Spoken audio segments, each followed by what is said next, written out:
6వ వచనం చూడండి ఏం రాయబడింది. కాబట్టి నీవు ఇశ్రాయేలీయులతో ఇలాగు చెప్పుము, నేనే యెహోవాను, నేను ఐగుప్తీయులు మోయించు బరువుల కింద నుండి మిమ్ములను వెలుపలికి రప్పించి వారి దాసత్వంలో నుండి మిమ్మును విడిపించి నా బాహువు చాపి, చూడండి మిమ్మును విడిపించి, ఈ పదాన్ని మీరు గమనించండి. కాబట్టి ఈ సంవత్సరం అంతట్లో ఓంకారం అన్న కానీ, శారమ్మక్క కానీ, వారికి ఇచ్చిన కుమారుడు కోడలు, వారికి ఇచ్చిన పిల్లలు, అలాగనే ఆ కుటుంబమే కాదు రక్త సంబంధికులు, తర్వాత మనం చూస్తూ వచ్చిన మరి కూర్చున్నటువంటి మన జీవితాల్లో కూడా దేవుడు అనేక పరిస్థితులలో నుండి మనల్ని విడిపిస్తూ వచ్చినాడు. కనుక ఎందుకు ఆయన మనల్ని విడిపిస్తున్నాడు అనేది కొన్ని విషయాలు నేను మీకు జ్ఞాపకం చేస్తాను. తర్వాత దేని నుండి ఆయన విడిపిస్తాడు మనల్ని, దేని నుంచి విడిపించినాడు, ఆయన విడిపించినాడు కూడా ఎంతోమందిని. ఈ రాత్రి ఈ మైక్ శబ్దం ద్వారా దేవుని వాక్యం వింటున్న నిన్ను కూడా ఆయన విడిపించడానికి సామర్థ్యం కలిగిన వాడు. చూడండి ఎందుకు ఆయన విడిపిస్తాడంట మనం చూస్తే నిర్గమాకాండము చూడండి, దాసత్వం నుండి ఆయన విడిపిస్తాడు అంట. ఆ దాసత్వం నుండి విడిపించుట అంటే ఏంటి? నిర్గమాకాండము చూడండి 18వ అధ్యాయానికి రండి. నిర్గమాకాండం 18వ అధ్యాయము 9వ వచనం చదవండి ఎవరైనా. చూడండి, ఐగుప్తీయుల చేతిలో నుండి విడిపించి, చూడండి ఇశ్రాయేలీయులకు చేసిన, మీరు గమనించండి, అంటే విడిపించుట అనేది ఏం చూపిస్తూ ఉంది మనకి? మేలు చేయడం. దేవుడు మానవునికి ఏం చేసేవాడు? ఎక్కడి నుండి విడిపిస్తున్నాడు ఆయన? దాసత్వంలో నుండి. మానవుడు 7 విధములైన దాసత్వంలో ఉన్నాడు. నేను తర్వాత మీకు ఒక్కొక్కటి నేను వివరిస్తాను. 7 అంటే తెల్లారిద్దాం అనుకోమాకండి, కొంచెం క్లుప్తంగానే వివరిస్తాను మీకు. కాబట్టి 7 విధములైన దాసత్వం నుండి మానవులను ఆయన విడిపించడానికి ఇష్టపడుతున్న దేవుడు. కాబట్టి విడిపించుట అంటే అర్థమైందంటే మానవునికి ఏం చేస్తున్నాడు? ఆయన మేలు చేస్తున్నాడు. అర్థమైంది? ఈ కుటుంబానికి దేవుడు మేలు చేస్తున్నాడు. ఎందుకు మేలు చేస్తున్నాడు ఆయన? చూడండి 18వ అధ్యాయంలో నిర్గమాకాండంలో 10వ వచనం చదవండి. చూడండి, ఐగుప్తీయుల చేతిలో నుండి, ఫరో చేతిలో నుండి మిమ్మల్ని విడిపించి విడిపించిన, గుర్తుపెట్టుకోండి, దేవునికి మహిమ రావడానికి ఆయన మనల్ని విడిపిస్తున్నాడు. 50వ కీర్తన 15వ వచనం చూడండి ఏముందో. ఎందుకు ఆయన విడిపిస్తున్నాడంటే, పిల్లరా మనం ఆయనని ఆరాధించాలని, స్తుతించాలని, కృతజ్ఞతాస్తుతులు చెల్లించాలని. ఒకవేళ కనుక దేవుడి పరిస్థితి అనుమతించకపోతే, దేవుడు కనుక ఆ పరిస్థితుల నుండి మనం విడిపించకపోతే ఈ మీటింగ్ ఉండేది. చదవండి కీర్తన గ్రంథం 50వ కీర్తన. ఆపత్కాలమున నువ్వు నన్ను గురించి మొరపెట్టుము, నేను నిన్నేం చేస్తాను? విడిపించదను. నువ్వు నన్ను ఏం చేస్తావు?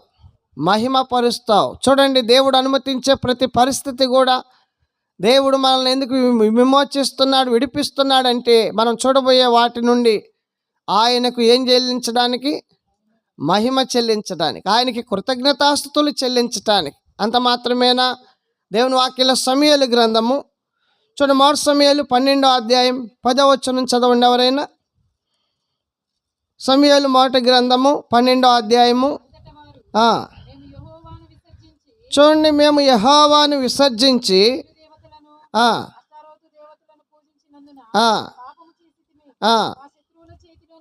మా శత్రువుల చేతుల్లో నుండి నువ్వు మమ్మల్ని విడిపించిన ఎడలా. గుర్తుపెట్టుకోండి, ఆయన విడిపించే ఇంకొక ఉద్దేశం ఏంటంటే మనం ఆయన ఏం చేయాలి? నిజంగా ఈరోజు ఈ కుటుంబంలో దేవుడు వారిని కొన్ని పరిస్థితుల నుండి విడిపించినాడు కాబట్టి సువార్త చేయగలిగాం. సేవ కూడా జరిగిందా లేదా? చూడండి, సేవ జరిగిందా లేదా? మీకు అర్థమవుతుందా వాక్యం? అదేమన్నా తమిళ్లో ఏమన్నా వస్తుందా మీకు? వాయిస్ ఏమన్నా? భక్సం గారు వాక్యం చెప్తుంటే అక్కడ కూర్చున్న ఎన్నో రకాల ప్రజలకి, అంటే కొంతమందికి వాళ్ళ భాషల్లో వినబడిందంటే ఒకానొక సందర్భంలో.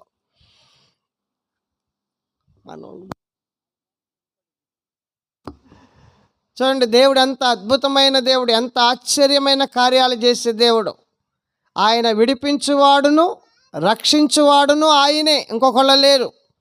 దేని నుండి విడిపిస్తున్నాడు? రకరకాల దాసత్వం నుండి మానవుడిని దేవుని విడిపిస్తున్నాడు. విడిపించిన ప్రతి సందర్భంలో మానవుడు ఏమనుకోవాలి? దేవుడు నాకేం చేశాడు? మేలు చేశాడు అని అనుకోవాలి. ఎందుకు విడిపిస్తున్నాడు ఆయన? మనం ఆయన ఏం చేయాలి? ఆయన మహింపరచాలి. అర్థమైంది? ఆపత్కాలమున నువ్వు నన్ను గూర్చి మొరపెట్టుము, నేను నిన్ను విడిపిస్తా. అప్పుడు నువ్వు నన్ను ఏం చేస్తావు? మహిమపరుస్తావు. కాబట్టి ఆయనకి మహిమ రావడానికి ఆయన విడిపిస్తున్నాడని చెప్పాలి.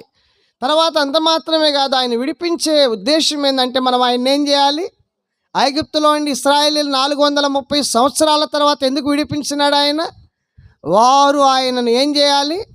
సేవించాలి. అది దేవుని యొక్క ఉద్దేశం. చూడండి, కొంచెం మనం ముందుకు వెళితే ఇర్మియా గ్రంథము, లేకపోతే లూకాసు వార్త 1వ అధ్యాయానికి రండి. తర్వాత ఇర్మియా గ్రంథం దగ్గరికి వెళ్దాం. లూకాసు వార్త 1వ అధ్యాయము 75, 76 వచనాలు చదవండి. లూకాసు వార్త 1వ అధ్యాయము. ఆయన తన ప్రజలకు దర్శనమిచ్చి, చూడండి, వారికి విమోచన కలగజేసెను.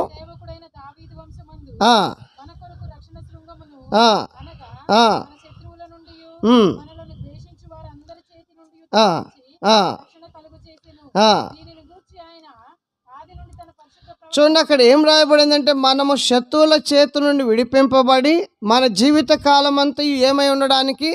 నిర్భయమై ఆయన సన్నిధిని పరిశుద్ధముగాను నీతిగాను ఆయనను, చూడండి, దేవుని సన్నిధిలో కనబడడానికి ఆయన విడిపిస్తున్నాడు.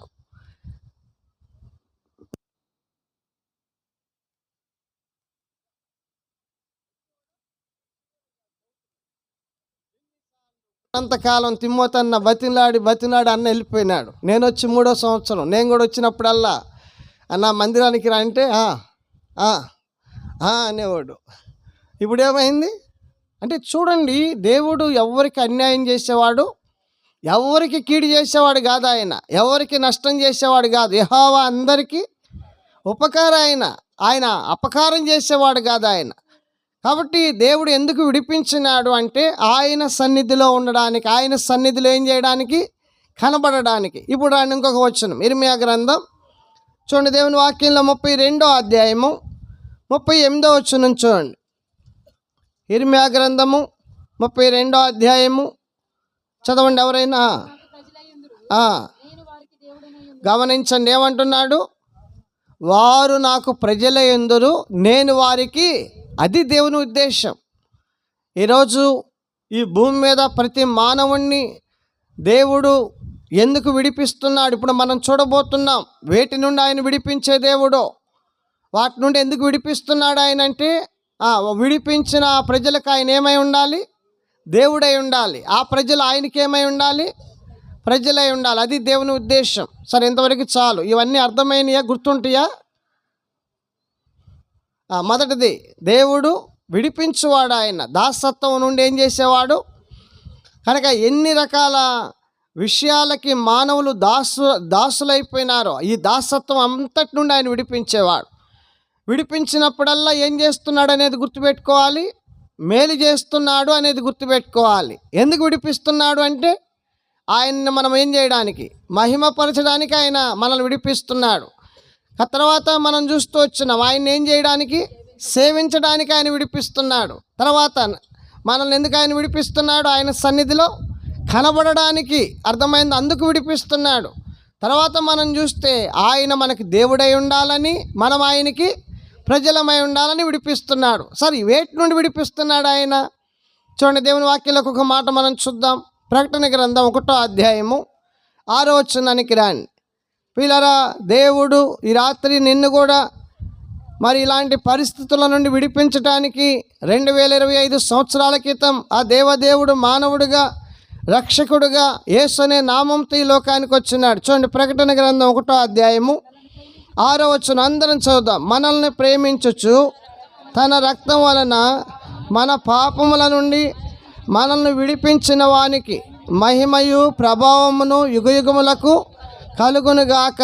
దేని నుండి విడిపించిన వాడైనా?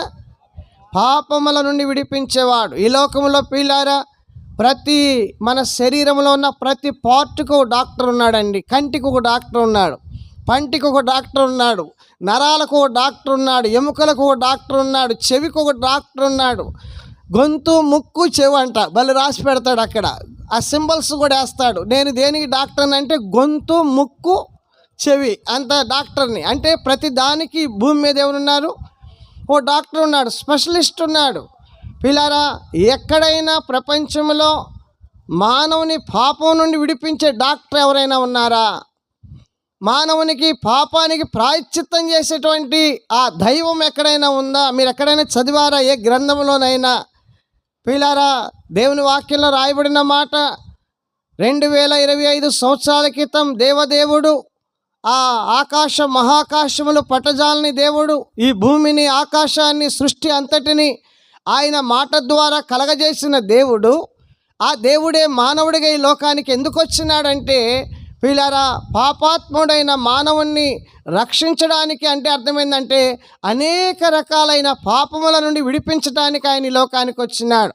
అయితే ఎలా వచ్చినాడు ఆయన? దేవుని వాక్యంలో చూడండి, హెబ్రీ పత్రిక 7వ అధ్యాయము 26వ వచనములో ఆయన ఎలా వచ్చినాడు కనుక, పాపంలో ఉన్న మానవుణ్ణి విడిపించడానికి ఆ దేవుడు ఎలా వచ్చినాడు ఈ లోకానికంటే, పిల్లారా, పవిత్రుడిగా వచ్చినాడు, నిర్దోషిగా వచ్చినాడు, నిష్కల్మషుడిగా వచ్చినాడు. పాపులలో ఆయన ఏం చేయలేదు చెప్పండి? చేరలో ఆయన పిల్లల తను తాను ఏం చేసుకుంటూ వచ్చినాడు? ప్రత్యేకపరుచుకుంటూ వచ్చినాడు. మీరు ఆలోచన చేయండి, యేసుక్రీస్తు ప్రభువారి యొక్క జన్మ ఎంతో పరిశుద్ధమైనది. ఆయన గురించి పిల్లారా ఎన్నో గ్రంథాలలో రాయబడుతూ వచ్చింది. కన్యసుత అయిన మహాన్ రాయబడుతూ వచ్చింది, కన్యపుత్ర అయిన మహాన్ రాయబడుతూ వచ్చింది.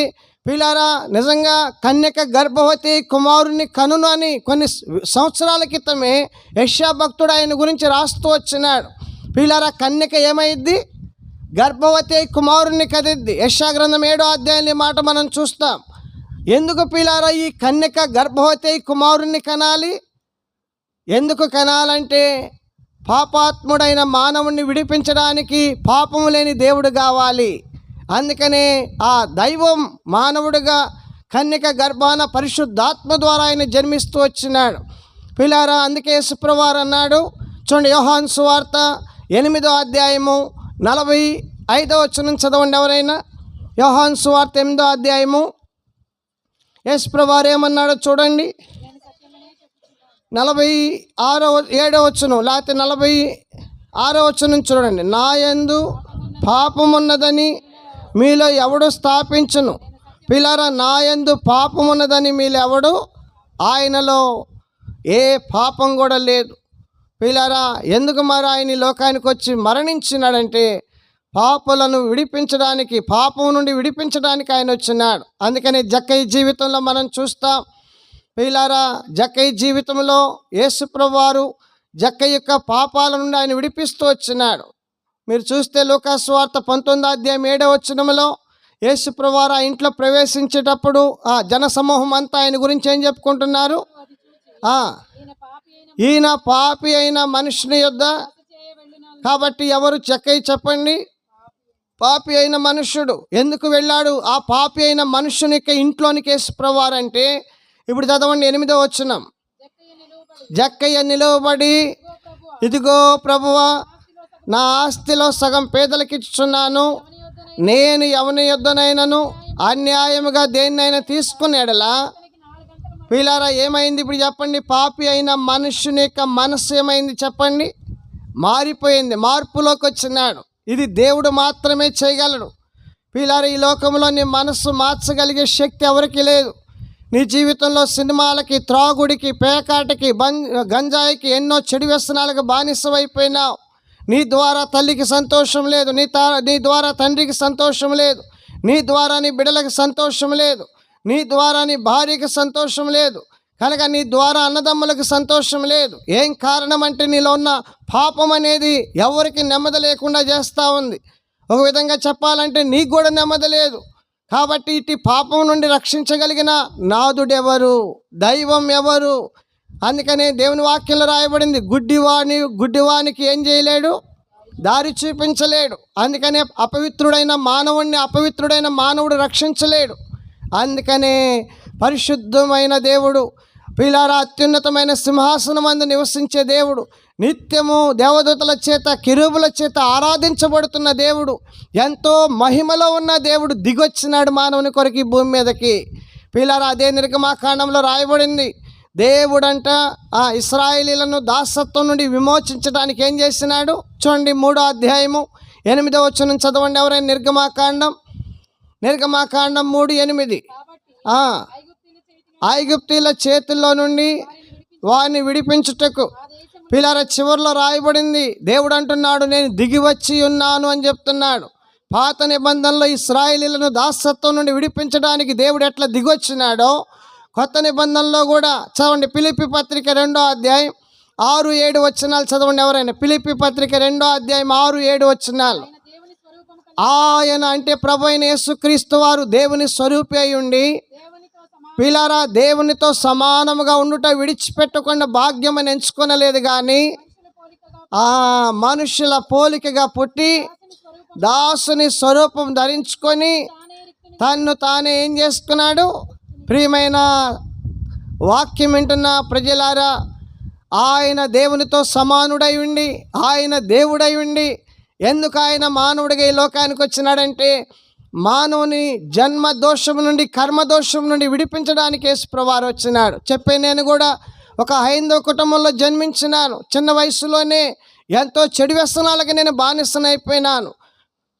దినమునకు 3 పెట్టెలు సిగరెట్లు, త్రాగుడు, పేకాట, గంజాయి, సినిమాలంటే ఎంత ఇష్టం అంటే ఒక్క సినిమా నచ్చిందంటే 4 ఆటల సినిమా చూసేవాడిని. అలాంటి దౌర్భాగ్యమైన జీవితంలో ఉన్న నా జీవితాన్ని, బాపట్ల 5 సినిమా హాళ్ళు ఉన్నాయి, రోజుకో సినిమా హాల్ దర్శించేవాడిని. పిల్లారా, సూర్యలంకి వెళ్ళే దారిలో అన్ని తాడి చెట్లే. కళ్ళు వచ్చిందంటే అయిపోయిందాకా తాడి చెట్ల కింద ఉండేవాళ్ళం. కనుక అలాంటి దౌర్భాగ్యమైన జీవితం ఈ లోకంలో పిల్లారా, నా కులం, నా మతం, నా డబ్బు, నా తల్లిదండ్రులు, నా బంధువులు, నా రక్త సంబంధికులు, నాకున్న చదువు, నాకున్నది ఏది కూడా నా జీవితాన్ని మార్చలా. సిగరెట్లు తాగి తాగి తాగి నా నోటమట నెత్తురు పడతా వచ్చింది. పిల్లారా, 1999వ సంవత్సరం డిసెంబర్ 31 రాత్రి 12 గంటల సమయంలో ప్రేమగల దేవుడు, నేను నశించిపోవడం ఆయనకి ఇష్టం లేదు, నేను చనిపోవడం ఆయనకి ఇష్టం లేదు, నేను నరకానికి వెళ్ళడం ఆయనకి ఇష్టం లేదు. చిన్న మాట ద్వారా నా జీవితాన్ని ఆయన మార్చినాడు. ఓ యవనస్తుడా, ఈ రాత్రి చనిపోతే నువ్వు ఎక్కడికి వెళతావు? ఈ రాత్రి వాక్యం వింటున్న నీ జీవితంలో కూడా ఇదే ప్రశ్న దేవుడు నీకు కూడా వేస్తున్నాడు. చనిపోతే ఈ రాత్రికి ఎక్కడికి వెళ్ళాలనుకుంటున్నావు? బైబిల్ గ్రంథంలో రాయబడింది, నరుని ఆత్మ 2 స్థలాలకు వెళ్ళాలి. కాబట్టి ఈ రాత్రిని పాపాలకు ప్రాయశ్చిత్తం కలగకుండా నువ్వు కన్ను మూస్తే నీకు నరకం తప్పదు. అందుకనే దేవుడు పాపం ద్వారా వచ్చే జీతమైన నరకం నుండి రక్షించడానికి ఆయన పాపముల కొరకై ఆయన తన యొక్క యవ్వన కాలపు రక్తాన్ని కారుస్తూ వచ్చినాడు.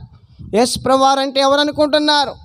ఆయన గురించి రాయబడిన మాట, ఆయన ఈ లోకంలో పిల్లారా పాపులను రక్షించడానికి వచ్చినటువంటి దైవ కుమారుడు ఆయన. అందుకని వాక్యంలో రాయబడిన యేసు రక్తము ప్రతి పాపము నుండి. ఈనాడు ఎంతమంది విగ్రహారాధికులు, ఎంతమంది పిల్లారా, ఇన్ని కులాల వారు, ఇన్ని మతాల వారు కనుక ఎందుకు యేసుప్రభువారి యొద్దకు వస్తున్నారంటే వాళ్ళందరినీ యేసుప్రభువారు ఏం చేస్తూ వచ్చినాడు? ఎన్నో రకాల చెడు జీవితం నుండి వారిని విడిపిస్తూ వచ్చినాడు. అందుకనే తాగుబోతులు వస్తున్నారు, వ్యభిచారులు వస్తున్నారు, మాంత్రికులు వస్తున్నారు, విగ్రహారాధికులు వస్తున్నారు, చేతబడి చేసే వాళ్ళు వస్తున్నారు.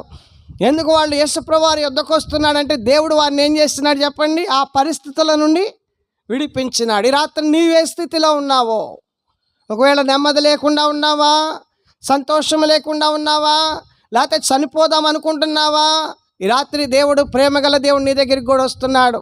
నువ్వు చనిపోవడానికి యేసుప్రభువారు నిన్ను పుట్టించలా, నువ్వు త్రాగుబోతుగా ఉండడానికి యేసుప్రభువారు నిన్ను పుట్టించలా, నువ్వు తిరుగుబోతుగా ఉండడానికి యేసుప్రభువారు నిన్ను పుట్టించలా.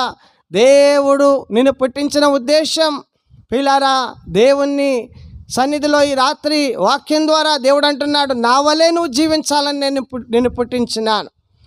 కాబట్టి రాత్రి వేళ మొదటి విషయం ఏంటంటే పాపం నుండి విడిపించడానికి యేసుప్రభువారు ఈ లోకానికి వచ్చినాడు. కనుక ఆయన రక్తాన్ని ఆశ్రయిస్తే చాలు, మనం ఏం అవసరంలా. నేను ఆ రాత్రి అడిగిన ఒక చిన్న మాట, యేసుప్రభువా నేను పాపిని, నా పాపాలు క్షమించని చిన్న మాట అడిగినాను. పిల్లారా, నేటికి 26 సంవత్సరాలు నా జీవితంలో అద్భుతమైన రక్షణ దేవుడు నాకు అనుగ్రహించినాడు. కనుక సినిమాలంటే ఇష్టం లేదు, త్రాగుడంటే ఇష్టం లేదు, పిల్లారా, భయంకరమైన వ్యక్తుల మట నేను తిరుగుతూ వచ్చినాను. మనుషులను చంపే వ్యక్తుల మట నేను తిరుగుతూ వచ్చినాను. నా హృదయాన్ని ప్రభు మార్చినాడు. ఇంకా అలాంటి వ్యక్తులతో నేను సహవాసం చేయలా.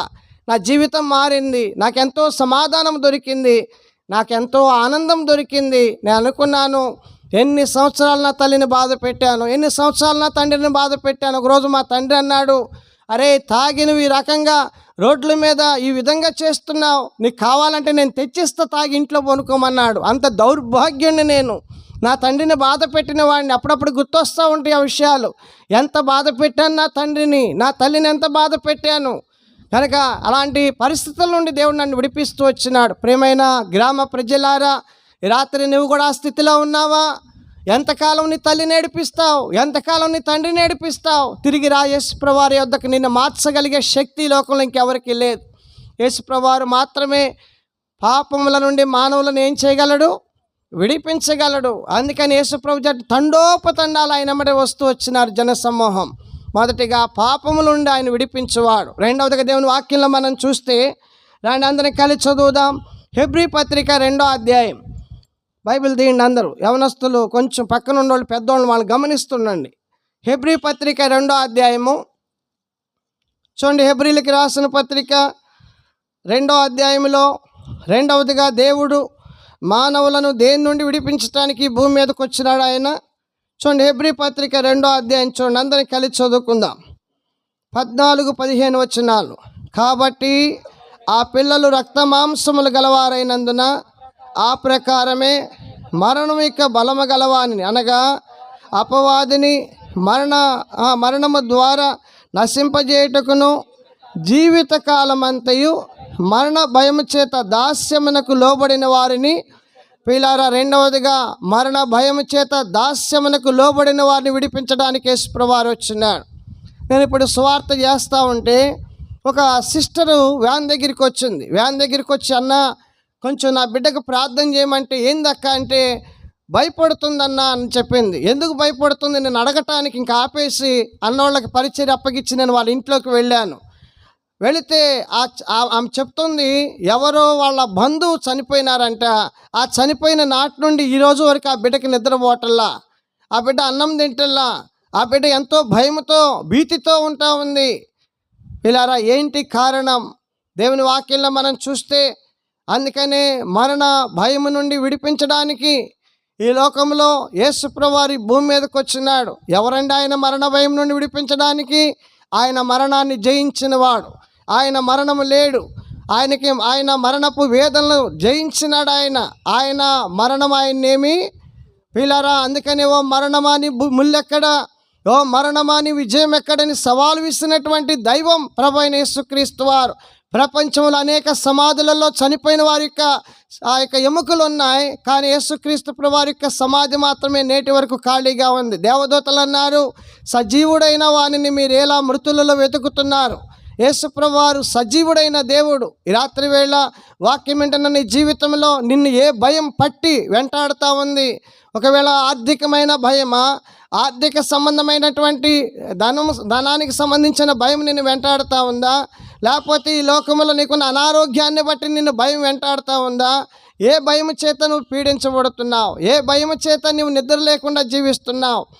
నేను చెప్తున్నాను కదా, ఎన్నోసార్లు చెప్తూ వచ్చినాను, ప్రతి మనిషి కూడా ఏదో ఒక భయం చేత ఆవరించబడి, నిజంగా ఆ సిస్టర్ దగ్గరికి నేను వెళ్ళి ఇంట్లో ఒక ప్రార్థన చేస్తుంటే వణికిపోతూ ఉంది.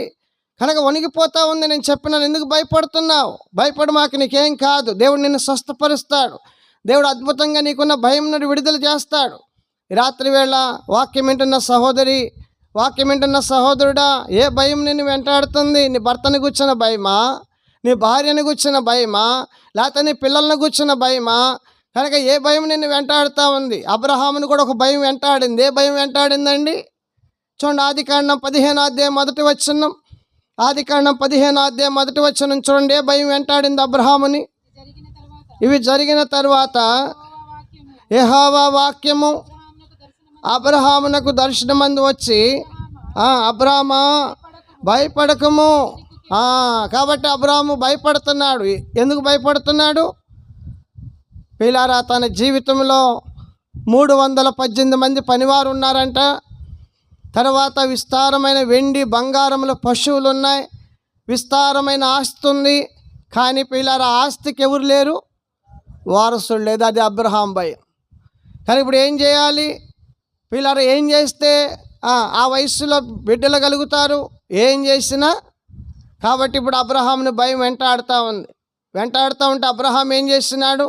తన పెద్ద దాసుడైన ఎలియాజర్ని ఆ ఆస్తికి ఏం చేయాలనుకున్నాడు? వారసుడిగా చేయాలనుకున్నాడు. బహుశా ఎలియాజర్కి ఏమన్నా మంచిగా పిల్లలు ఉన్నారేమో మనకు తెలియదు. అయితే దేవుని వాక్యంలో మనం చూస్తాం, దేవుడు వచ్చినాడు అబ్రహాం దగ్గరికి వచ్చి అంటున్నాడు, చదవండి 2వ వచనం. అందుకు ప్రభు అయిన యెహోవా, ఏమి నాకు ఇస్తే ఏమి, నేను సంతానం లేని వాడిని అయిపోవచ్చున్నానే. కాబట్టి పిల్లారా ఏమంటున్నాడు? నేను సంతానం లేని వాడనై పోతున్నానే. దమస్కు ఎలియాజరే కదా నా ఇంటి ఆస్తికి. చూడండి 3వ వచనం. అబ్రాము, ఇదిగో నువ్వు నాకు సంతానమీ లేదు గనక నా పనివారంలో ఒకడు నాకు వారసుడగునని యెహోవా వాక్యం అతని యొద్దకు వచ్చి అతన్ని నీకు వారసుడు. పిల్లారా ఎంత స్పష్టంగా దేవుడు అబ్రహాముని ధైర్యపరుస్తున్నాడు చూడండి. అతడు నీకు వారసుడు కాడు, నీ గర్భమున పుట్టబోవాడు నీకు వారసుడగునని చెప్పాను. మరియు ఆయన వెలుపలికి అతన్ని తీసుకొని వచ్చి నీవు ఆకాశం వైపు తేరి చూచి నక్షత్రం లెక్కించుటకు నీ చేతనైతే లెక్కించమని, నీ సంతానం అలాగూ అవునని. నిజంగా ఇదే పరిస్థితుల్లో మనం ఉండి దేవుడు వచ్చి మాట చెప్తే మనం ఏం చేస్తాం? శారా గుడారంలో నవ్వినట్టు నవ్వుతాం. ఎట్లా నవ్విందామే? ఏమైనా ఎందుకు నవ్విందామే? 18వ అధ్యాయానికి రండి. ఆదికాండం 18వ అధ్యాయము 12వ వచనం చూడండి. 11, 12. అబ్రహాము శారాయు బహుకాలము గడిచిన వృద్ధులై ఉండి స్త్రీ ధర్మము శారాకు నిలిచిపోయిన గనక శారా, నేను బలం ఉడిగిన దాన్ని అయిన తర్వాత నాకు సుఖము కలుగున, నా యజమానుడై వృద్ధుడై ఉన్నాడు కదా అని తనలో తాను. అంతటా యెహోవా అబ్రహాముతో, వృద్ధురాలనైన నేను నిశ్చయముగా ప్రసవించదనా అని శారా నవ్వనేలా. దేవుడు వెంటనే పసిగట్టినాడు, ఎందుకంటే హృదయ రహస్యాలను ఎరిగినటువంటి వాడు ఆయన. కనుక వెంటనే శారాతో అంటున్నాడు, ఏంటమ్మా నువ్వు ఎందుకు నవ్వుతున్నావు? నువ్వు నా గురించి ఏమనుకుంటున్నావు? పిల్లారా, దేవుడు అంటే సర్వశక్తి కలిగిన వాడు. ఉన్నవి లేనట్లుగాను, లేనివి ఉన్నట్లుగా చేయగలిగిన వాడు. అన్న జీవితంలో కూడా తనకున్నటువంటి ఆ భయం, ఆ భీతి ఎప్పుడైతే తను వెంటాడుతూ వచ్చిందో, నేను వచ్చినప్పుడు అన్నకు అదే చెప్పినాను, ఇది నీకు ఏమి హాని.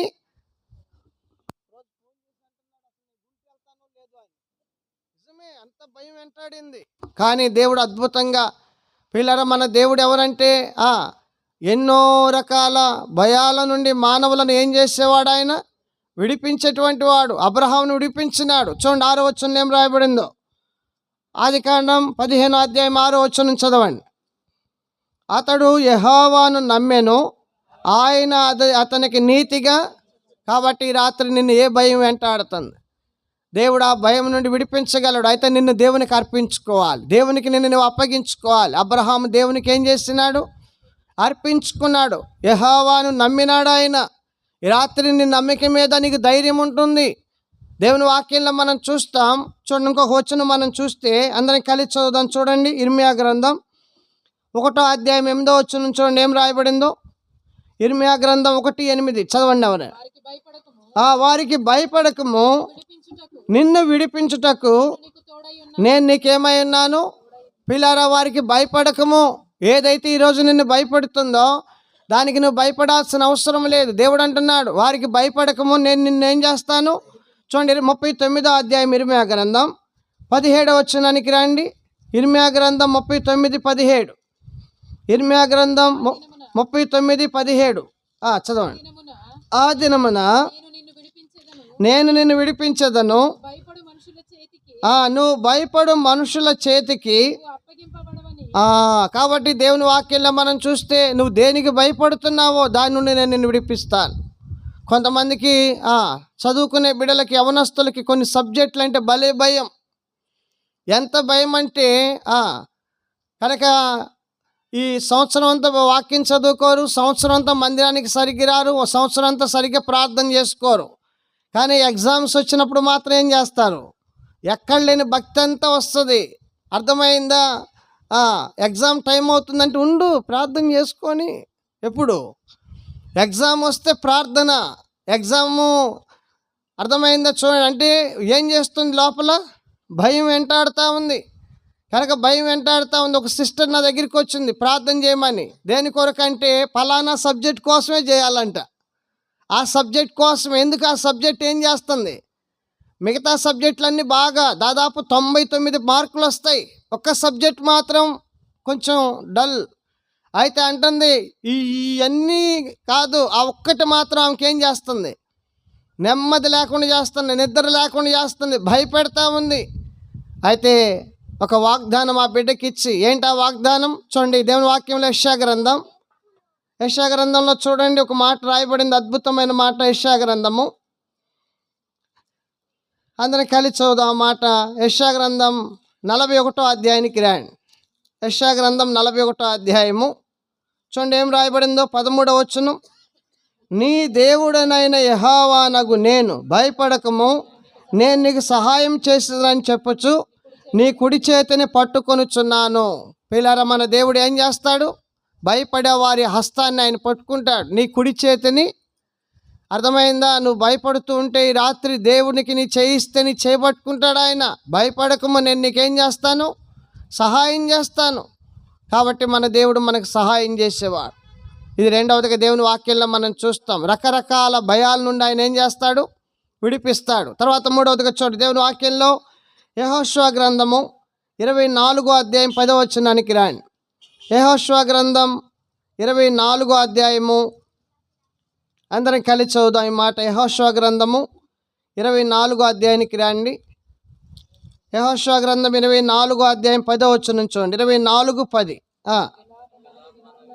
నేను బిలామును మనవి నొల్లనైతిని గనక అతడు మిమ్మును దీవించుచూనే వచ్చెను, అతని చేతి నుండి నేనే మిమ్మల్ని ఏం చేసి తిని. బిలాము చేతిల్లో నుండి దేవుడు వీరిని ఇశ్రాయేలుని విడిపించినాడు. బిలాము మనవి దేవుడు ఏం చేయలేదంట.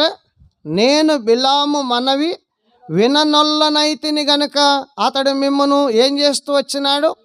ఒకవేళ గనక బిలాము మొర దేవుడు వినుంటే ఇశ్రాయేలుని బిలాము ఏం చేస్తుండేవాడు? ఖచ్చితంగా శపించే ఉండేవాడు. అంటే మూడవదిగా దేవుడు ఇశ్రాయేలుని దేని నుండి విడిపించినాడు చెప్పండి? రకరకాల శాపాల నుండి విడిపించినాడు. ఒక వచనం చూడండి దేవుని వాక్యంలో, ద్వితీయోపదేశకాండం 28వ అధ్యాయము 45వ వచనం. ఈ భూమి మీద మానవులను శాపం వెంటాడుతూ ఉంది. చూడండి ద్వితీయోపదేశకాండం 28వ అధ్యాయము 45వ వచనం చదవండి. నీవు నాశనము చేయబడు వరకు ఈ శాపములన్నీ నీ మీదకి వచ్చి నిన్ను తరిమి.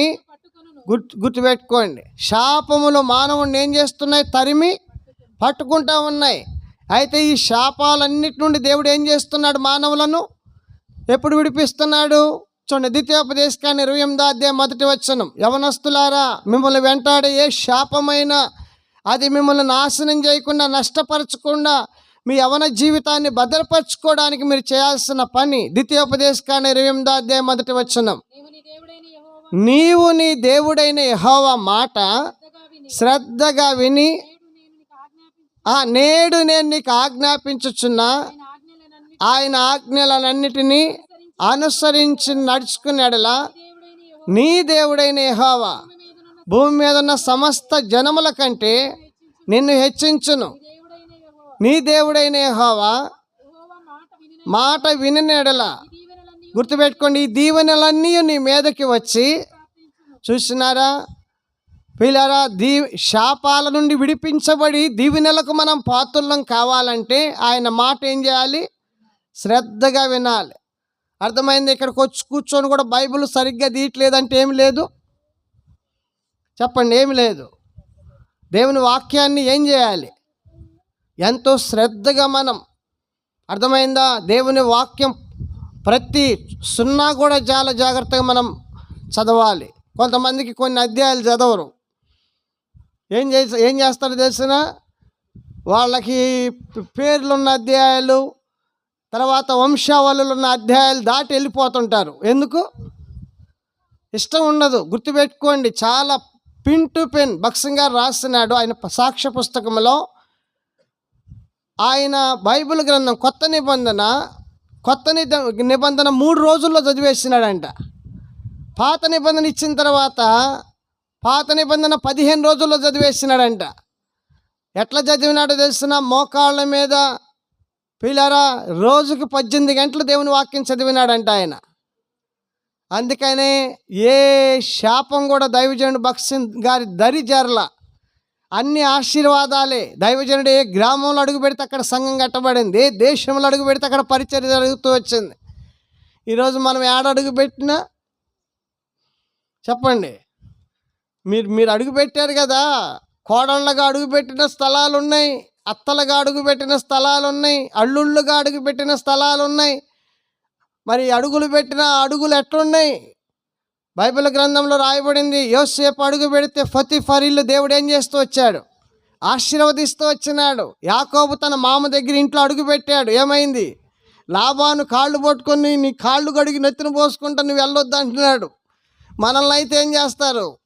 వెళ్ళిన రోజు మా అల్లుడు వచ్చాడని మంచి కూర ఉంటుంది, రెండో రోజు మాత్రం పిల్లారా గుర్తుపెట్టుకొని, రాత్రి వాక్యం చెప్తుంది, దేవుడు రకరకాలైన శాపాల నుండి విడిపించడానికి ఆయన శాపగ్రస్తమైన మరణం పొందాడు.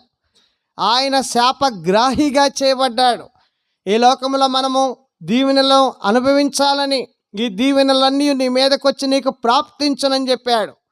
ఈ రాత్రి ఓంకారం అన్న కుటుంబం కానీ, వాక్యం వింటున్న మన కుటుంబాలు, మన బిడ్డలు కానీ దీవెన అనుభవించట్లేదంటే వాడి కర్మ అంతే, ఇంకా మనం ఏం చేయలేం. సేవకులు పిల్లలు కూడా కర్మ వాళ్ళంతే, ఇంక వాళ్ళని ఇంకెవరు బాగు చేయలేరు. వారు సేవకుల గడపన పుట్టి కూడా దేవుడు అనుగ్రహించే దీవెన పొందలేకపోయినారంటే అది ఒక శాపం వాళ్ళకంతే, ఇక మనం ఏం చేయలేం. బైబిల్ గ్రంథంలో ఎంతోమంది దైవజనుల పిల్లలు ఎంతో వైరాగ్యంగా జీవించినారు, ఎంతో దేవుని దీవెనలు వారు అనుభవించినారు. అర్థమైందా? ఈ రాత్రి వాక్యం వింటున్న నీ జీవితంలో నిన్ను ఏం వెంటాడుతున్నాయి? శాపాలు వెంటాడుతున్నాయా? దీవెనలు వెంటాడుతున్నాయా? దీవెనలు ఎప్పుడు వెంటాడుతాయి? ఆయన మాటలు ఏం చేయాలి? శ్రద్ధగా వినాలి. అర్థం చేసుకోండి, శ్రద్ధగా వినాలి. నువ్వు జాగ్రత్తగా ఆయన వాక్యాన్ని గైకొనాలి. అప్పుడు నువ్వు అప్పిచ్చేవాడవుగా ఉంటావు. కానీ అర్థమైందా? దీవెన అంటే ఏంటి? మనం ఎప్పుడు కూడా మన జీవితంలో వాళ్ళ దగ్గర ఇట్లా చాపకూడదు. మనం ఇట్లా పైన ఉండాలి. కానీ మన చెయ్యి ఏడుంది? మన చెయ్యి కింద ఉందా, పైన ఉందా? పైన ఉంటే పర్వాలా, దేవుని దీవెనలన్నీ నిన్ను వెంటాడుతున్నాయి. శాపాల నుండి దేవుడు నిన్ను ఏం చేసినాడు? విడిపించినాడు, అంతే, అనుమానమే లేదు. దేవుడు విడిపిస్తేనే ఆయన విడిపించువాడును, రెండవదిగా రక్షించువాడును, మూడవదిగా ఆయన కాపాడువాడు, రక్షించుచూ ఉండువాడంట ఆయన. ఎంత గొప్ప దేవుడు మన దేవుడు! మనం వెతుక్కున్నామా ఈ దేవుణ్ణి? మనమేమన్నా ఈ దేవుడు కావాలని కోరుకున్నామా? మనమేమో ఆయనే కోరుకోలే, ఆయనే మనల్ని ఏర్పాటు చేసుకున్నాడు. కాబట్టి మొదటిగా పాపముల నుండి విడిపించువాడు, రెండవదిగా రకరకాలైన భయాల నుండి విడిపించువాడు, మూడవదిగా శాపాల నుండి విడిపించే దీవెనల్లో ఆయన మనకు అనుగ్రహించువాడు. తర్వాత నాలుగవదిగా చూడండి, దేవుని వాక్యాలు అందరూ కలిసి కీర్తనల గ్రంథం 71వ కీర్తన 4వ వచనానికి రండి. కీర్తనల గ్రంథం 71వ కీర్తన 4వ వచనం చదవండి. కీర్తన 71:4. నా దేవా, భక్తిహీనుల చేతిలో నుండి నన్ను రక్షింపుము, కీడు చేయి వారి పట్టులో నుండి, బలాత్కారుని పట్టులో నుండి నన్ను విడిపింపుము. పిల్లరా, నాలుగోదిగా బలాత్కారుల చేతిలో నుండి, భక్తిహీనుల చేతిలో నుండి, మనకి కీడు చేసేవారి చేతిలో నుండి, మనకు తెలియదు, కొన్నిసార్లు బంధువుల్లో ఉండొచ్చు, కొన్నిసార్లు రక్త సంబంధికుల్లో ఉండొచ్చు, అర్థమైందా, కొన్నిసార్లు స్నేహితులలో ఉండొచ్చు. ఎక్కడ ఎవరు ఏ విధంగా మనకి నష్టము, కీడు, అపాయం తలబెడతారో మనకు తెలియదు. మన దేహానికి అపాయం ఉంది, మన ఆత్మకు అపాయం ఉంది, మన ప్రాణానికి అపాయం ఉంది. మీరు చూడండి, సొంత అన్నలే యోసేపుకి కదా ఏం చేస్తున్నారు? యోసేపు అన్నలు ఏం చేయాలనుకున్నారు యోసేపుని? మీరు చూసినారా? పగబట్టినారంట, మరీ పగబట్టినారంట, మరింత పగబట్టినారంట. చివరికి యోసేపుని ఏం చేయాలనుకున్నారు? అయితే దేవుడు ఏం చేస్తున్నాడు? వారి చేతులలో నుండి యోసేపుని దేవుడు విడిపిస్తూ వచ్చినాడు. వారి చేతులలో నుండి దేవుడు యోసేపుని తప్పిస్తూ వచ్చినాడు. సరే, అన్నల చేతిలో నుండి విడిపించాడంటే అక్కడ పోతే ఆమె తయారైంది, దెయ్యం, పెద్ద భూతం తయారైంది. పొతీఫర్ భార్య ఆమె ఏం చేయాలనుకుంది? ఆయన మీద నేరం మోపి ఆయన తీసుకెళ్ళి చెరసాల్లో వేసి ఆయన లేకుండా చేయాలని చూసింది. పిల్లరా, అడుగడుగున దేవుడు యోసేపుని విడిపిస్తూ వచ్చినాడు. అందుకనే బైబిల్ గ్రంథంలో రాయబడింది 91వ కీర్తన 15వ వచనం చూడండి ఏం రాయబడిందో. కీర్తనల గ్రంథం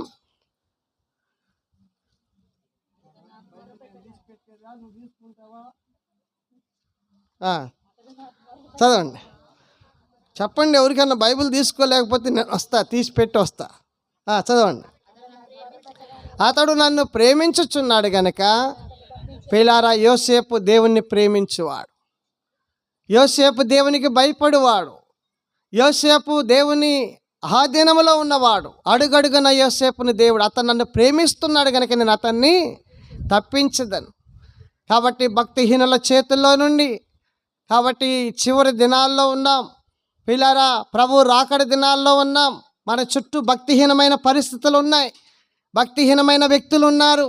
వారి పరిస్థితులలో నుండి నీవు, నీ కుటుంబం, నీ బిడ్డలు, నీ కలిగిన సమస్తం కూడా భద్రపరచబడాలి, విడిపించబడుతూ రావాలి.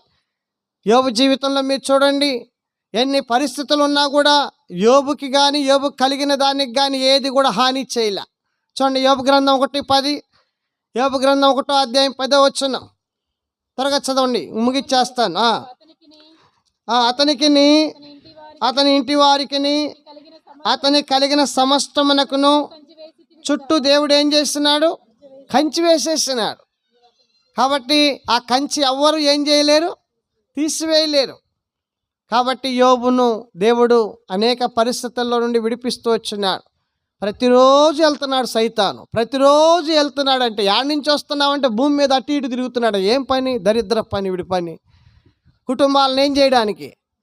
పాడు చేయడానికి. పిల్లారా, పాడు చేయడానికి. యోబు ఇంటికి ప్రతిదినం వెళ్ళొస్తున్నాడు, కానీ ఏముంది చుట్టూ?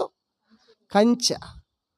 కాబట్టి రాత్రి దేవుడు అంటున్నాడు, భక్తిహీనుల చేతుల్లో నుండి, కపటముగా జీవించే వారి చేతుల్లో నుండి, అసూయపరుల చేతుల్లో నుండి, కనుక వేషధారుల చేతుల్లో నుండి ఎన్నో రకాలుగా కొంతమంది వస్తారు ఇళ్లల్లోకి వచ్చి ఊరికి అట్ట ఒక అగ్గిపుల్ల గీసి వెళ్తారు అంతే. కుటుంబాలు ఇంకంతే సంగతి. జస్ట్ ఉన్ని అట్లా ఒక అగ్గిపుల్ల గీస్తారు అంతే. నేను చూసిన అలాంటి కుటుంబాలు ఎన్నో కుటుంబాలు నష్టపోయినాయి. కాబట్టి దేవుడు అంటున్నాడు, నేను వారి చేతిలో నిన్ను విడిపిస్తాను. యోసేపును విడిపించినాడు, యోబును విడిపించినాడు. ఇంకా మనం ముందుకు వెళితే రాని దేవుని వాక్యంలో లూకాసు వార్త 13వ అధ్యాయం 16వ వచనం చూడండి. ఆయన విడిపించువాడు భక్తిహీనుల చేతుల్లో నుండి మాత్రమే కాదు. లూకాసు వార్త 13వ అధ్యాయము చూడండి ఏం రాయబడిందో. 16వ వచనం చూడండి, 13, 16. 18 ఏండ్ల నుండి సాతాను బంధించిన అబ్రహాము కుమార్తె అయిన ఈమెను విశ్రాంతి దినమందు ఈ కట్ల నుండి విడిపింపదగదా అని అతనితో చెప్పాను. ఏం చేసినాడు యేసుప్రభువారు? 18 ఏండ్ల నుండి సాతాను కట్ల చేత బంధించబడినటువంటి ఈ సిస్టర్ని దేవుడు ఏం చేసినాడండి? విడిపించినాడు. చూడండి, లూకాసు వార్తలోనే మనం చూస్తే అక్కడ ఇంకొక మాట నేను మీకు చూపిస్తాను. చూడండి, 18 ఏండ్ల నుండి అండి. ఎలా ఉంది ఈమె? దేవుని వాక్యంలో మనం చూస్తే ఎలా ఉందంటే 11వ వచనం చూడండి. 18 ఏండ్ల నుండి బలహీనపరచు దెయ్యం పట్టిన ఒక స్త్రీ అచ్చట ఉండెను. ఆమె నడుము వంగిపోయి ఎంత మాత్రము చక్కగా ఏం చేయలేదు. 18 ఏండ్ల నుండి దెయ్యం పట్టింది ఈమెకి. పిల్లారా, ఎవరు విడిపించగలరు? ఎవరి వల్ల అయింది? అర్థమైందా? గుర్తుపెట్టుకోండి, దేవుని వాక్యంలో రాయబడిన అనేక విషయాలు ఈ దేవునికే అవి లోబడతాయి. దేవుని మాట మాత్రమే ఉంటాయి. ఒక సిస్టర్కి దెయ్యం పట్టింది. దెయ్యం పడితే వాళ్ళు వెళ్ళి ఇంటి నిండా అంతరాలు కట్టారు. ఇంటి నిండా అంతరాలు కడితే ఆ ఒంటి నిండా కూడా అంతరాలు కట్టారు. కడితే నాకు తెలిస్తే వెళ్ళి ప్రార్థన చేయడానికి వెళితే నేను చెప్పిన నా సహోదరునికి, అయ్యా ఆ ఒంటి మీద అంతరాలన్నీ తీసేయి, ప్రార్థన చేస్తానంటే ఆయన అంటున్నాడు, నిన్నేనండి 10,000 పెట్టి కట్టించుకొచ్చాను. నేను అన్నాను, 10,000 పెట్టి కట్టించుకొచ్చింది తగ్గిద్దా అంటే, ఇది తగ్గకపోతే దీనికంటే ప్రభావంతో కూడింది వేయాలంట. దీనికంటే ప్రభావంతో కూడింది చేయాలంటే ఈ గుల్ల చేయాలి అని అర్థం. దీనికంటే ప్రభావం కలిగింది ఏమీ లేదు, నీకేం సున్నా.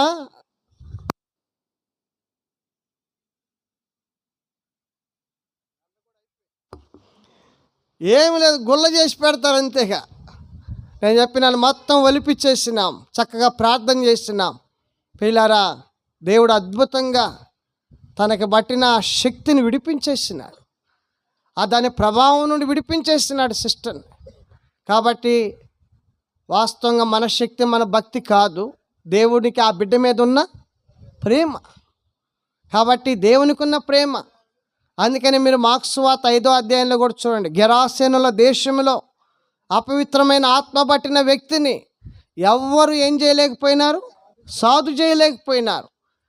అర్థమైందా? నేను యేసుప్రభుని నమ్ముకోవడానికి ఒక కారణం ఏంటో తెలిసిన, నేను ఆడాడ తిరిగి ఇంటికి వచ్చి పనుకుంటే నా గుండెల మీద కూర్చునేది ఒకటి వచ్చి,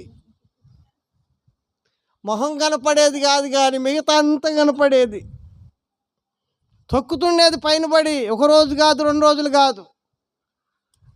ఓరి నాయన, మా అమ్మ మందిరానికి రా యేసుప్రభుని నమ్ముకో అంటే, నేను నమ్ముకోవటం లేదు, చర్చికి వెళ్తలేదు, ఇది ఎప్పుడో నన్ను ఏం చేసిద్ది, కాజేసిద్ది నన్ను అని అదొక కారణం యేసుప్రభుని నమ్ముకోవడానికి. నేను ఎక్కడ పాపం ఉంటుందో, ఎక్కడ మానవుడు దేవునికి అవిధేయుడిగా జీవిస్తాడు, అక్కడ శత్రు పని చేస్తాడు.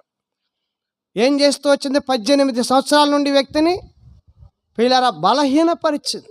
ఎంత బలహీనపరిచిందంటే నడుమేమైంది, ఆలోచించేయండి. 1 సంవత్సరం కాదు, 2 సంవత్సరాలు కాదు, 18 సంవత్సరాల నడుమేమైపోయింది. ఒక్కసారి నడుము ఉంచుకుని అట్లా కిందకి వెళ్ళి మెట్లు దిగి మళ్ళీ పైకి రా, ఆ బాధ ఏందో నీకు తెలిసింది. దేవుడు ఎంత ప్రేమామయుడు, ఆయన ఎంత కరుణామయుడు. ఆయన దెయ్యాలను వెళ్ళగొడుతుంటే ఆయన దెయ్యాలకు అధిపతి అంట. ఈ శాస్త్రులు, పరిసయ్యులు, సద్దుకేయులు పొద్దుగూకులు విమర్శించటం, తప్పులు పట్టడమే కానీ ఆ సృష్టికర్త, ఆ దైవ కుమారుడు పిల్లరా ఆయన దేవుడు అనే సంగతి వాళ్ళు ఏం చేయలేకపోయినారు, తెలుసుకోలేకపోయినారు. ఈ రాత్రి అయినా దేవుడు నీకు ఇంకొక అవకాశం ఇస్తున్నాడు. ప్రియమైన సహోదరుడా, అమ్మా, ఆయన దెయ్యములను గజగజ వణికిచ్చినాడు. ఎందుకంటే వాటిని సృష్టించింది ఎవరు? పిల్లరా, దేవుడు. లూసిఫర్ దేవదూతలను సృష్టిస్తే అవి దేవుని మాట వినకుండా దెయ్యాలు అయిపోయినాయి, అపవిత్రమైన ఆత్మలు అయిపోయినాయి. అవి దేవునికి మాత్రమే లోబడతాయి, ఇంకెవరికి లోబడవు. ఎవ్వరు కూడా నువ్వేమైనా చేసినావంటే నీ కథ అంతా చెప్తాయి.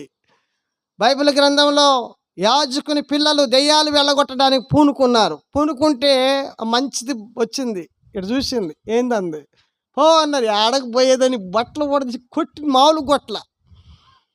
అరవిందం గారు కూడా ఉదయం నుంచి దెయ్యాలు వెళ్ళగొట్టడం ఆయనకు వరం ఉంది. ఏ వరం అంటే దెయ్యాలు వెళ్ళగొట్టే వరం ఉంది. వెళ్ళగొడతా ఉన్నాడంటే పో అంటే పోతున్నాయి.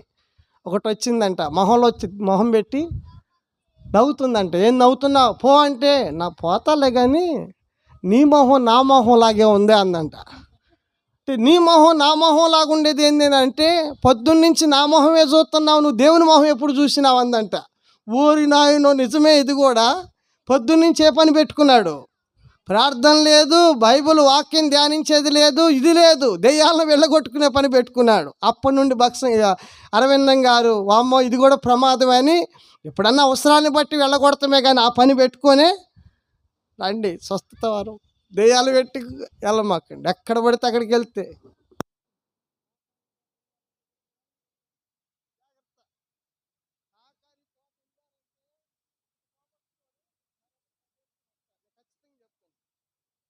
దేవునికి మహిమ లేదు ఆ స్థలాల్లో.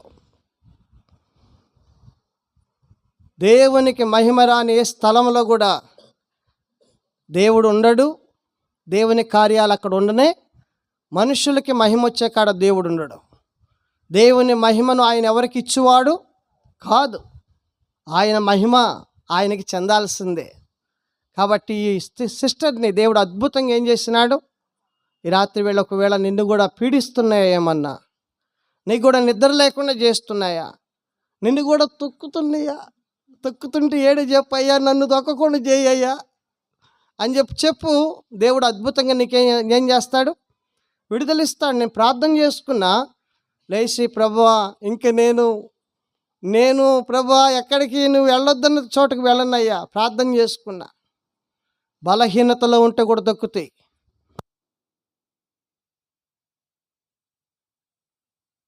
ఆడ బల్లాపల్లిలో భయంకరమైన శక్తులు, అక్కడ మామూలు శక్తులు కాదు, భయంకరమైన శక్తులు వచ్చి అప్పుడు అంటే చిన్న చిన్న పిల్లలు కాదు, ఎక్కువ ప్రార్థన చేసుకునేది కాదు పాపం.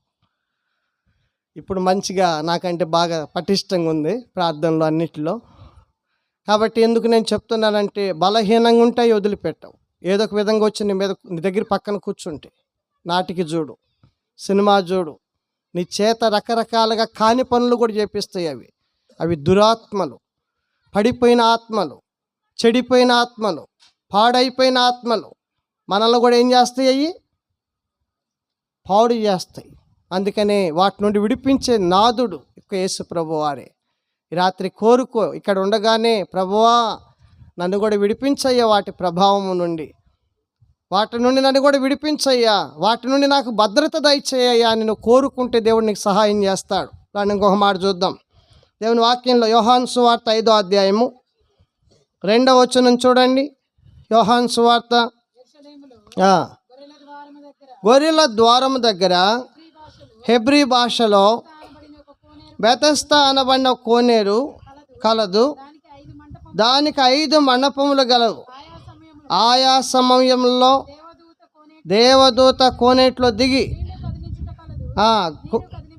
నీరు కదిలింపబడిన పిమ్మట మొదట ఎవడు దిగినో వాడు ఎట్టి వ్యాధిగ్రస్తుడైనా బాగుపడును గనుక ఆ మండపములో రోగులు, గుడ్డివారు, కుంటివారు, ఊచ చేతులు గలవారు గుంపులుగా అక్కడ 38 ఏండ్ల నుండి వ్యాధి గల ఒక మనుష్యుడు, చూడండి 38 సంవత్సరాల నుండి తనకున్న ఈ వ్యాధి నుండి విడుదల పొందాలని అక్కడ ద్వారం దగ్గర కాసుకొని ఉన్నాడు. వీళ్ళని మీరు గమనించండి, ఆ దూత ఎప్పుడు వచ్చేది కదిలిచ్చిద్దో నీళ్లు, ఫస్ట్ దూకిన వాడు స్వస్థత పొందుతాడు. మీరు ఆలోచన చేయండి, 38 సంవత్సరాల నుండి వ్యక్తి ప్రయాసపడుతుంది దేని కొరకు? స్వస్థత కొరకు. కాబట్టి మీరు ఆలోచన చేయండి, యేసుప్రభువు వారు వచ్చి అన్నాడు ఈ వ్యక్తి దగ్గరికి. చూడండి 5వ వచనం, 6వ వచనం. యేసు వాడు పడి ఉండుట చూచి వాడు అప్పటికి బహుకాలం నుండి ఆ స్థితిలో ఉన్నాడని ఎరిగి స్వస్థపడ కోరుచున్నావా అని వానిని ఒక్కసారి ఆలోచన చేయండి. 38 సంవత్సరాల నుండి బాధపడుతున్న ఈ వ్యక్తి ఒక్కసారి ఆ మాట విన్నప్పుడు ఆయన హృదయం ఎలా ఉండుంటుంది? ఎంత సంతోషించుంటాడు. ఆయన వెంటనే అంటున్నాడు, అయ్యా నీళ్లు కదిలించబడినప్పుడు నన్ను కోనేట్లోనికి దించుటకు పిల్లారా, ఎంత నిరుత్సాహంలో ఉన్నాడు. ఈ వచనం చదివినప్పుడు కళ్ళమంట నీళ్ళు వచ్చినాయి నాకు. 38 సంవత్సరాల నుండి నన్ను ఎవడయ్యా ఆ దూత వచ్చి కదిలిచ్చినప్పుడు నీళ్ళల్లో దింపేవాడు నాకు ఎవడున్నాడయ్యా? బహుశా ఈ రాత్రి నీ జీవితంలో కూడా నాకు ఎవరున్నారు? నన్ను ఆదరించేవారు, నాకు సహాయపడేవారు ఎవరున్నారు? నన్ను అర్థం చేసుకునేవారు ఎవరున్నారు? నా మీద జాలిపడేవారు ఎవరున్నారు? నా కన్నీళ్లు తుడిచేవారు ఎవరున్నారు అని నువ్వు ఏమన్నా లోపల కుమిలిపోతున్నావా? నిరుత్సాహపడుతున్నావా? అధైర్యపడుతున్నావా? బాధపడుతున్నావా? ఇక నన్ను ఈ స్థితి నుంచి విడిపించేది ఎవరు అనుకుంటున్నావా? వీళ్ళారా యేసుప్రభువు వారు అంటున్నాడు, స్వస్థపడ కోరుతున్నావా అంటే నన్ను ఎవడు విడిపిస్తాడయ్యా అంటే చదవండి. యేసు నీవు లేచి నీ పరుపెత్తుకొని నడువమని వానితో చెప్పగా వెంటనే వాడు స్వస్థత నొంది తన పరుపెత్తుకొని ఏం చేస్తున్నాడు? వీళ్ళారా నడుస్తూ వచ్చినాడు. దేవుడు విడిపించినాడు అతని పరిస్థితి నుండి. రాత్రి నీ పరిస్థితుల నుండి నేను విడిపించగలిగే నాదుడు యేసు ప్రభువు. నువ్వు నమ్మితే దేవుని మహిమను చూస్తావు కనుక, నమ్మితే దేవుని మహిమను చూస్తావు. నువ్వు నమ్మాలి. యేసు ప్రభువు అదే అంటున్నాడు. ఏమంటున్నాడు? నమ్ముట నీ వలన అయితే నమ్మువానికి సమస్తము సాధ్యమే. నువ్వు నమ్ము ఆయన్ని, నువ్వు ఆయన దగ్గరికి రా, ఆయన ఎందుకు విశ్వాసం ఉంచు, ఆయన వైపుకి తిరుగు. ఎంతకాలం దేవునికి నువ్వు వీపు చూపిస్తావు? ఎంతకాలం ఆయనకి దూరంగా జీవిస్తావు? దేవుడు నిన్ను వెతుకుతూ వస్తున్నాడు. నువ్వు పడిపోయిన స్థలానికి వస్తున్నాడు. నిన్ను లేవనెత్తడానికి ఇష్టపడుతున్నాడు. నిన్ను స్వస్థపరచడానికి ఇష్టపడుతున్నాడు. నిన్ను పాపములను విడిపించడానికి ఇష్టపడుతున్నాడు ఆయన. నీకుందా ఇష్టం? నీకుందా ఆయన దాని నుండి విడిపించగలడనే నమ్మకం నీకుందా? పిల్లరా ఒక్కసారిగా లేచినాడు, నడుస్తున్నాడు, ఎంత ఆనందంగా సంతోషంగా వెళ్ళిపోయినాడు. రాత్రి నీకు ఏ పరిస్థితి ఉందో ఖచ్చితంగా దేవునికి చెప్పుకో. ఇక్కడ దేవా, నా బాధ నుండి కూడా నన్ను విడిపించగలవా? నా యొక్క వ్యాధి నుండి నన్ను విడిపించగలవా? నాకు ఈ చెవులో సీమ వచ్చేది. సీమ ఎందుకు వచ్చేదంటే మా అమ్మ చెప్పింది రహస్యం. ఏం చేయాలి ఇప్పుడు? ప్రభువుని నమ్మాను, విశ్వసించినాను, బాప్తిసం తీసుకున్నాను, ప్రభుకి ప్రార్థన చేస్తున్నాను. దేవా, గుడ్డివారికి కళ్ళిచ్చిన దేవుడవు, మగవారికి నోరిచ్చిన దేవుడవు, కుంటివారికి కాళ్ళు ఇచ్చిన దేవుడవు. ప్రభా, చనిపోయిన వారిని కూడా లేపినావు కదా, నాకు దీని నుంచి విడుదల ఇవ్వవా అంటే నమ్మండి, జానకంపేట అనే స్థలంలో నేను సేవ చేసేటప్పుడు అద్భుతంగా దేవుడు నాకు స్వస్థత ఇచ్చినాడు. ఈ రోజుకి ఒక చిన్న నీరు కూడా నా చెవిలో, అంతకుముందు సీమ్ ఇంత వచ్చేది. ఎందుకు ఈ విషయాలు నేను చెప్తున్నానంటే అనుభవపూర్వకంగా మన జీవితంలో ఆయన చేసినాడు ఇవన్నీ. ఎవరి జీవితంలోనే ఎక్కడోనో జరిగితే మనం చెప్పుకోవట్లా. దినదిన జీవితంలో, వ్యక్తిగత జీవితంలో, కుటుంబ జీవితంలో, సేవా జీవితంలో ఎన్ని అద్భుతాలు ఆయన మన జీవితంలో చేస్తున్నాడు. రాత్రి పిల్లారా, ఆరవదిగా ఆయన మనల్ని ఏం చేసేవాడు? ఏ వ్యాధైనా దేవునికి ఇష్టమైతే అద్భుతంగా నీకు స్వస్థత ఇస్తాడు. ఆయన నువ్వు నమ్మితే స్వస్థత ఇస్తాడు. కనుక ఇది దేవుని వాక్యంలో మనం చూస్తాం. చివరిగా ఇంకొక మాట చూద్దాం. చూడండి, యెషయా గ్రంథం 38వ అధ్యాయము 10వ వచనానికి రండి. యెషయా గ్రంథం 38వ అధ్యాయము 10వ వచనం. యెషయా గ్రంథం 38:10.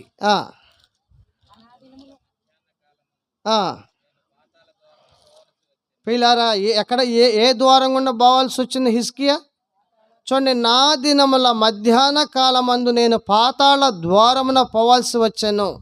నా ఆయుష్ శేషం పోగొట్టుకొని ఉన్నాను. యెహోవాను, సజీవుల దేశమున యెహోవాను చూడకపోవుదును. మృతుల లోక నివాసన ఇంకను మనుషులను కానకపోవుదునని నేను. చూడండి ఎంత దిగులు పడుతున్నాడో హిజ్కియా, ఎంత బాధపడుతున్నాడు. చూడండి, నేను ఏ ద్వారం గుండా పోవాల్సి వచ్చింది? పాతాళ ద్వారం గుండా. దేవుని వాక్యంలో మనం చూస్తే చూడండి, కీర్తన గ్రంథం 30వ కీర్తన 30వ కీర్తన 2వ వచనం. చూడండి, మాట చదువుకొని మనం ప్రార్థన చేసుకుందాం. కీర్తన గ్రంథం 30వ కీర్తన 3వ వచనం. పాతాళంలో నుండి నా ప్రాణమును లేవదీసితివి, నేను గోతిలోనికి దిగకుండా నీవు నన్ను. కాబట్టి అందుకని వాక్యంలో రాయబడింది, ఆయన మాట వింటే దేవుడు అన్నాడు. ఒక్క వచనం చదవండి. యోహాను సువార్త 5వ అధ్యాయం 24వ వచనం చదవండి. ఎవరైనా నా మాట విని నన్ను పంపిన వాని యందు విశ్వాసముంచువాడు నిత్య జీవము గలవాడు, వాడు తీర్పులోనికి రాక. పిల్లరా, మరణం అంటే పాతాళం. పాతాళంలో నుండి ఎక్కడికి దాటిస్తాడు? ఆయన జీవములోనికి దాటిస్తాడు. ఈ రాత్రి 7వదిగా పాతాళం నుండి నిన్ను విడిపించువాడు ప్రభు అయిన యేసుక్రీస్తు వారు. ఎక్కడికి తీసుకువెళతాడు? ఆయన జీవములోనికి, పరదైష్యులోనికి. యేసుప్రభు వారు సిలువలో వేలాడుతూ ఉన్నాడు. ఆయనకి కుడి పక్కన ఎడపక్కన 2 దొంగలు వేలాడుతున్నారు. ఆ దొంగలలో ఒక దొంగ యేసుప్రభు వారితో అన్నాడు, అయ్యా, నువ్వు మళ్ళా తిరిగి వస్తావు, వచ్చినప్పుడు నన్ను జ్ఞాపకం చేసుకో అన్నాడు. వెంటనే యేసుప్రభు వారు అన్నాడు, నేడు నువ్వు నాతో కూడా పరదేశంలో ఉంటావు. ఒక వ్యక్తి ఏమన్నా యేసుప్రభుని నమ్మి, యేసుప్రభు ఎవరో తెలుసుకొని, యేసుప్రభు నందు విశ్వాసం ఉంచి యేసుప్రభు వైపు తిరిగి యేసుప్రభుని అడిగినాడు, నీ వచ్చినప్పుడు నన్ను జ్ఞాపకం చేసుకో అన్నాడు. యేసుప్రభు వారు అన్నాడు, నేడు నువ్వు నాతో కూడా పరదేశంలో ఉంటావు. పిల్లారా, పరదేశంలో యేసుప్రభుతో కూడా మొట్టమొదటిగా అడుగుపెట్టింది ఎవరు చెప్పండి? సిలువలో దొంగ. కాబట్టి నువ్వెవరైనా సరే ఆయన వైపుకి తిరిగితే పాతాళం నుండి, నరకం నుండి నువ్వు తప్పించబడతావు. అందుకని యేసుప్రభు వారు చెప్పాడు, నేనే మార్గము, నేనే సత్యము, నేనే జీవమునై ఉన్నాను. నా ద్వారా తప్ప ఎవడు తండ్రి యొద్దకు ఒక వేరే మార్గం ఏమి లేదు. అందుకని ఆదికాండం 28వ అధ్యాయంలో భూమిని ఆకాశానికి నిచ్చెన వేయబడిన నిచ్చెన, యోహాను సువార్తలో రాయబడిన నిచ్చెన యేసుక్రీస్తు ప్రభువారే. యేసుప్రభు వారు లేకుండా మోక్షం లేదు. యేసుప్రభు వారు లేకుండా పాప క్షమాపణ లేదు. యేసుప్రభు వారు లేకుండా ఏ భయం నుండి నువ్వు విడిపించబడలేవు. యేసుప్రభు లేకుండా నీకు స్వస్థత కలగదు. ఎందుకంటే ఆ నామం అన్ని నామముల కంటే పైనామం, శ్రేయస్కరమైన నామం. ఆయన నామం ఎంతో సకల ఆశీర్వచనాలకు మించిన ఘనమైన నామం. నెహెమ్యా గ్రంథం 9:5 రాయబడింది, సకల ఆశీర్వచనములకు మించిన ఘనమైన నామం. ఈ రాత్రి ఆ నామాన్ని స్మరించు చాలు, ఆ నామాన్ని స్మరించు చాలు, ఈ విడుదలంతా దేవుడు నీకు ఇస్తాడు. యేసుక్రీస్తు నామం శక్తి గల నామం, సాటిలేని నామం, మధుర నామం. అమ్మా యేసుక్రీస్తు నామం శక్తి గల నామం, సాటిలేని నామం, మధుర నామం. పాపము పోవును, భయమును పోవును, పాపము పోవును, భయమును పోవును, పరమ సంతోషము భక్తులకిచ్చును, పరమ సంతోషము భక్తులకిచ్చును. యేసుక్రీస్తు నామం శక్తి గల నామం, సాటిలేని నామం, మధుర నామం. అమ్మా యేసుక్రీస్తు నామం శక్తి గల నామం, సాటిలేని నామం, మధుర నామం. ప్రార్థన చేసుకుందాం. దయచేసి మోకరించండి. ఈ రాత్రి నువ్వు ఏ పరిస్థితిలో వెళుతున్నావో ప్రేమగల దేవుడు నిన్ను చూస్తున్నాడు. ఆయన మన మధ్య ఆత్మ స్వరూపిగా సంచరిస్తున్నాడు. ప్రియమైన సహోదరుడా, సహోదరి, ఒక్క చిన్న మాట, నన్ను విడిపించు దేవా, నన్ను విడిపించయ్యా. దేవుడు నిన్ను విడిపించకపోతే నీ అంతం ఎంతో భయంకరంగా ఉండబోతుంది. ఈ రాత్రి ఆ దేవుడు ఈ భూమి మీదకి వచ్చిన ఉద్దేశం నువ్వు తెలుసుకో. నువ్వు తెలుసుకొని దేవుణ్ణి మనసారా అడుగు, మనసారా హృదయమారా అడుగు. కూర్చోండి, ఇలాగవద్దు, కూర్చోండి. మనసారా హృదయమారా అడగండి, ప్రభువా నన్ను విడిపించువా, మరణ భయం నుండి నన్ను విడిపించువా, పాపం నుండి నన్ను విడిపించువా, సాతాను బంధకాల నుండి నన్ను విడిపించువా. దేవా, నా జీవితంలో ఉన్నటువంటి అనేక పరిస్థితులు నెమ్మది లేకుండా చేస్తున్నాయి, సంతోషం లేకుండా చేస్తున్నాయి, నన్ను విడిపించువా. చిన్న ప్రార్థన చేసుకో. నువ్వే స్థితిలో ఉన్నావు నీ భర్తకు తెలియదు, నువ్వే స్థితిలో ఉన్నావు నీ భార్యకి తెలియదు, నువ్వే స్థితిలో ఉన్నావు నీ బిడ్డలకు తెలియదు, నీ తల్లిదండ్రులకు తెలియదు. కానీ దేవునికి తెలుసు, నిన్ను ఆయన విడిపిస్తాడు. ఒకవేళ దేవుడు నిన్ను విడిపించకపోతే నువ్వు ఇంకా ఊబిలోకి దిగిపోతావు. నిన్నెవరు రక్షించలేరు, నీకెవరు సహాయం చేయలేరు. చిన్న ప్రార్థన చేసుకో, ప్రభు నీకు సహాయం చేస్తాడు. అద్భుతమైన దేవుడు. పేతురు సముద్రంలో మునిగిపోతుంటే ప్రభువా నన్ను రక్షించవా అని అడిగితే దేవుడు చేయి జాపి పేతుర్ని పైకి లేవనెత్తాడు. నిన్ను కూడా ఆయన లేవనెత్తుతాడు. ప్రార్థన చేసుకుందాం. ప్రియమైన తండ్రి, ప్రేమ కలిగిన దేవ, ఓంకారమన్న శారమ్మక్క కుటుంబం అనేక పరిస్థితులు గుండా వెళుతున్నప్పుడు దేవా, ఆ కుటుంబానికి మీరు ఎంతో సహాయపడ్డారు, ఆ బిడ్డలను మీరు ఎంతో ఆదుకున్నారు. రకరకాల పరిస్థితుల నుండి మీరు వారిని విడిపించినారు. ఎన్నో భయాల నుండి, ఎన్నో దిగుళ్ళ నుండి, నిరుత్సాహముల నుండి, కలవరముల నుండి మీరు అద్భుతంగా విడిపిస్తూ వచ్చినారు. ఈ రాత్రి ప్రభువా, మైక్ శబ్దం ద్వారా వాక్యం విన్నటువంటి ప్రజలను మీరు దీవించండి. వారు వెళ్ళే పరిస్థితులలో వారికి కూడా విడుదల దయచేయండి. ఈ రాత్రి స్థలానికి వచ్చి నీ సన్నిధిలో గడిపిన బ్రదర్స్ సిస్టర్స్ను కూడా జ్ఞాపకం చేసుకోండి. తప్పకుండా ప్రతి బిడ్డకి మేలు చేయండి ఆయన.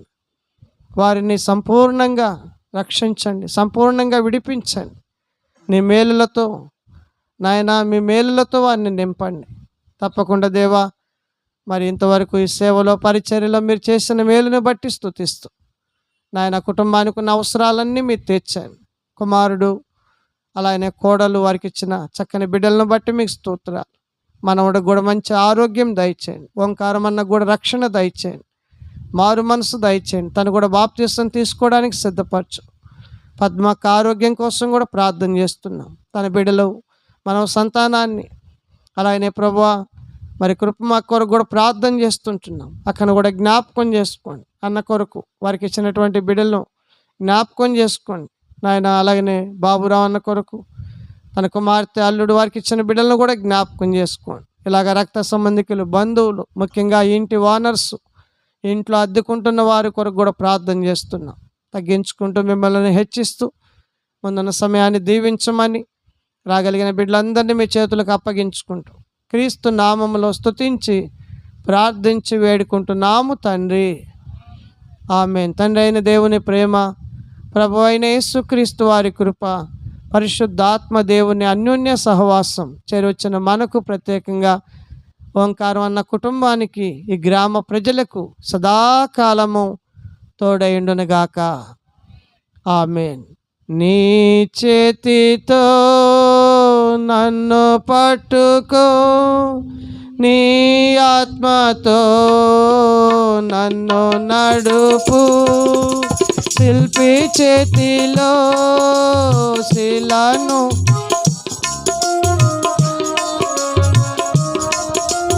నన్ను చెక్కుము, శిల్పి చేతిలో శిలను నేను నన్ను చెక్కుము. ఘోర పాపిని నేను తండ్రి, పాప ఊబిలో పడియుంటిని, తుము శుద్ధి చేయుము, పొందనిమ్మో నీదు ఆత్మను, లేవనెత్తుము శుద్ధి చేయుము, పొందనిమ్మో నీదు ఆత్మను.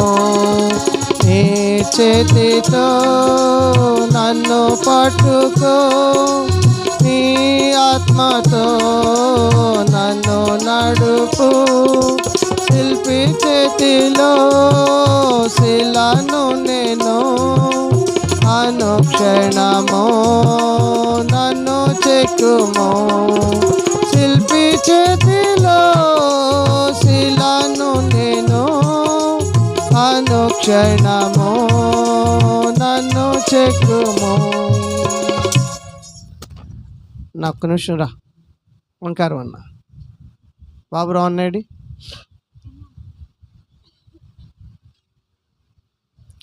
సరే, కుటుంబం తరపున వచ్చిన వారందరికి కూడా వారు ప్రేమ విందు ఏర్పాటు చేస్తున్నారు. అక్క కిందేనా అన్న? కిందేనా లేకపోతే ఇక్కడేనా? ఇక్కడేనా? ఇక్కడే కూర్చోండి. ఇక్కడే మీకు వడ్డిస్తారు. ఇక్కడే కూర్చోండి. కొంతమంది బ్రదర్స్ వడ్డంలో హెల్ప్ చేయండి. తర్వాత కుటుంబం కొరకు తప్పకుండా ప్రార్థన చేయండి. అన్న రక్షణ కొరకు, బాప్తిసం కొరకు కూడా తప్పకుండా ప్రార్థన చేయండి. Praise the lord.